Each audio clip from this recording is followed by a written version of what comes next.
Good morning children, welcome to Praveen tutorial. Maths NCERT class 9 का जो number system का serial चल रहा था उसी का अगला क्वेश्चन मैं लेके आया हूँ। यह क्वेश्चन है एक्सरसाइज 1.3 से। अब क्वेश्चन 1 क्या है, जो write the following in decimal form and say what kind of decimal expansion is has. अब लास्ट वीडियो में क्वेश्चन नंबर 1 का फर्स्ट और सेकंड बता दिया गया था। आज जो है थर्ड और फोर्थ लेके आया हूँ। देखिए क्वेश्चन है क्या और करना कैसे। तो क्वेश्चन है write the following in decimal form and say what kind of decimal expansion each has. और थर्ड नंबर क्वेश्चन जो है फर्स्ट का थर्ड 4 1/8। अब सॉल्यूशन में क्या करना है, अब थोड़ा सा ध्यान से देखिए। जैसे 4 1/8 को या तो मिक्स्ड फ्रैक्शन में है, इसको इम्प्रॉपर फ्रैक्शन में अगर हम कन्वर्ट करते हैं क्या होता है 8 × 4 यानी 32 और प्लस 1 33/8, यानी यह हो गया 33/8। और 33 में 8 से क्या करना है, डिवाइड करना है। तो 8 4 जा 32 और 1 यहाँ पॉइंट हो जाएगा। अब फिर यहाँ क्या करना है, पॉइंट देना है। 8 1 जा 8 और 2 10, फिर 0 पॉइंट दिया हुआ इसलिए 0। 8 2 जा 16 और 4 20 पॉइंट दिया हुआ 0। 8 5 जा 40, यानी क्या हो गया रिमाइंडर 0 हो गया। तब यहाँ लिखना होगा जो since remainder is equal to 0, since remainder is equal to 0 therefore terminating. यहाँ क्या लिखना होगा, टर्मिनेटिंग। मन किस टाइप का डेसिमल एक्सपेंशन है, तो टर्मिनेटिंग है। इसको ऐसे भी आप लिख सकते हैं therefore the given rational number या the given number has its terminating decimal expansion. अब फोर्थ नंबर में है 3/13। अब 3/13 है तो 3/13 का सॉल्यूशन में क्या होगा, अब गौर कीजिए। 3/13 तो सबसे पहले एक बार लिख देना है और 3 में 13 से डिवाइड करना है, यानी क्या होगा, पहले पॉइंट देंगे 0 आएगा। 13 2 जा कितना होगा 26 और 10 - 6 4 हो गया, पॉइंट दिया हुआ 0। 13 3 जा कितना होगा 39 और 1 पॉइंट दिया हुआ, एक ठो 0 लेंगे। अब 10 जो है 13 से छोटा है तो एक ठो 0 दे के फिर यहाँ 0। अब 13 7 जा कितना होगा 91, यानी 10 - 1 9 और यहाँ 9 - 9 कैंसिल हो गया, पॉइंट दिया हुआ 0। 13 6 जा 78 और यहाँ हो जाएगा 12। अब आइए इधर, यहाँ 12 हो गया। अब 12 में फिर पॉइंट दिया हुआ 0 ले लेंगे। अब 13 9 जा कितना होगा 117, 10 - 7 3। अब देखिए 3 से स्टार्ट हुआ और 3 तक यहाँ पहुँच गया है ना। तो 3 पहुँच गया, मतलब अब जो भी आगे करेंगे तो यह क्या होगा, यही सब रिपीट होगा 2 3 0 7 6 9। इसलिए क्या किया जाता है, इसके ऊपर आप रेकरिंग लगा दीजिए। यहाँ क्या होगा 3/13 इज इक्वल टू 0.230769, इसके ऊपर रेकरिंग। यहाँ लिखना होगा जो since remainder is not equal to 0 therefore, यहाँ क्या होगा non terminating repeating decimal expansion. यहाँ क्या लिखना होगा, non terminating repeating decimal expansion. Decimal expansion भी लिख सकते हैं या रिपीटिंग तक भी छोड़ सकते हैं। अब देखिए क्वेश्चन नंबर 5। क्वेश्चन नंबर 5 में क्या है 2/11 है। तो अब इसके सॉल्यूशन में क्या करना है, तो वही 2 को बीच में रखना है और 11 साइड में रखना है और इसी को डिवाइड करना है। तो पॉइंट देंगे तो 0 आएगा। तो 11 1 जा 11, यहाँ हो गया 9, पॉइंट दिया हुआ है 0। तो 11 8 जा 88 और फिर 2 90, फिर 2 आ गया, मतलब 2 से स्टार्ट हुआ 2 आ गया। तो फिर आगे हम अगर बढ़ते हैं तो 11 1 जा 11 होगा, फिर 9 हो जाएगा, फिर पॉइंट दिया हुआ 0, फिर 11 8 जा, यानी 0.18 यह जो है सो रिपीट होगा। यानी क्या होगा 2/11 इज इक्वल टू हो जाएगा 0.18। इस पर रेकरिंग अब लिखना होगा जो since remainder is not equal to 0 therefore the given number has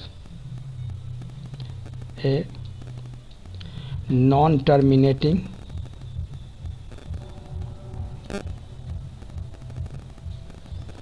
repeating decimal expansion.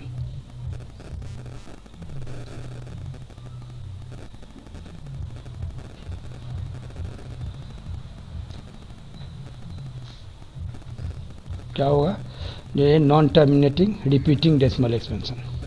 ठीक है, अब देखिए नंबर 6 का सॉल्यूशन में क्या होगा, उसी तरह से 329 को बीच में रखना है और 400 को साइड में।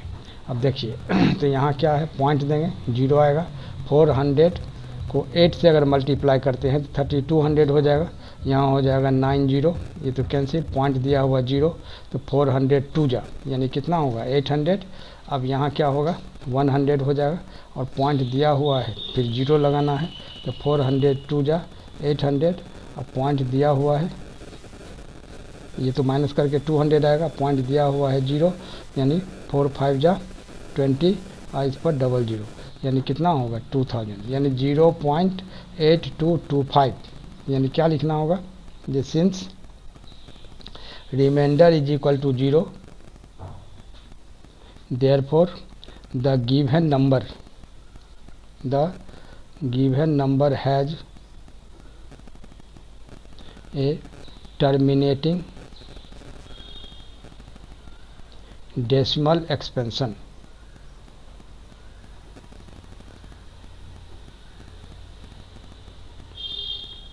क्या होगा, टर्मिनेटिंग डेसिमल एक्सपेंशन। अब देखिए क्वेश्चन नंबर 2 में क्या है, you know that 1/7 is equal to 0.142857। Can you predict what the decimal expansions of 2/7, 3/7, 4/7, 5/7 and 6/7 are without doing the long division, if so how.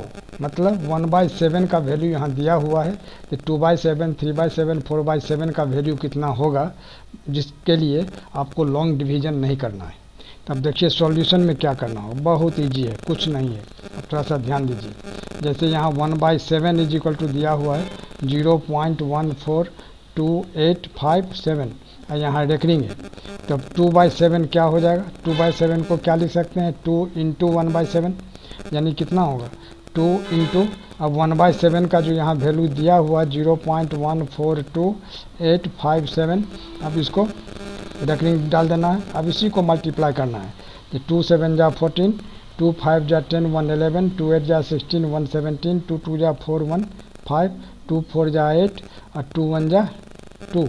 लेकिन यहाँ क्या होगा, और 0 जो है ये तो पूरा रेकरिंग आ जाएगा और यहाँ लिखना होगा 0 पॉइंट यानी 0.285714। अब देखिए फिर से एक बार चेक कर लीजिए, 2 7 जा 14, 2 5 जा 10 111, 2 8 जा 16 117, 2 2 जा 4 1 5, 2 4 जा 8, 2 1 जा 2। अब फिर 0 से करेंगे तो 2 इंटू 0, लेकिन इस पर रेकरिंग दिया हुआ तो यहाँ भी रेकरिंग करना, ठीक। उसी तरह से 3/7, तो 3 इंटू यही 1/7, तो 1/7 के जगह यही बैठाना है 0.142857। अब इस पर रेकरिंग है।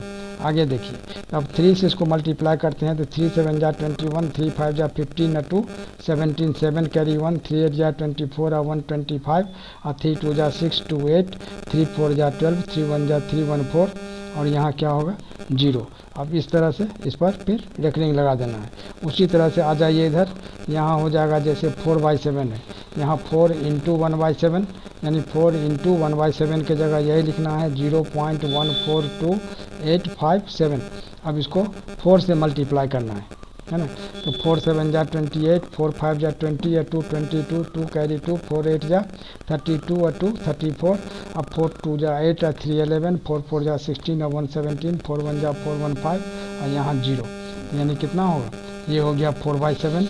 और उसी तरह से आपको 5/7 का भी निकालना है, तो 5 इंटू 1/7 यानी 5 इंटू 0.142857 और इसी को मल्टीप्लाई करना है। 5 7 जा 35, 5 5 जा 25 और 3 28, अब 5 8 जा 40 और 2 42, अब 5 2 जा 10 और 4 14, 5 4 जा 20 और 1 21, 5 1 जा 5 2 7 यानी 0। इस पर फिर रेकरिंग लगा देना है। और उसी तरह से आपको 6/7 को भी 6 इंटू 1/7 करके आप मल्टीप्लाई करके सिंपली ला सकते हैं और यही इसका आंसर हो जाएगा। और इसी तरह का इंपॉर्टेंट क्वेश्चन का सीरीज हमारे बीच चलता रहे, इसके लिए आप लोग लाइक शेयर और सब्सक्राइब जरूर करें। धन्यवाद।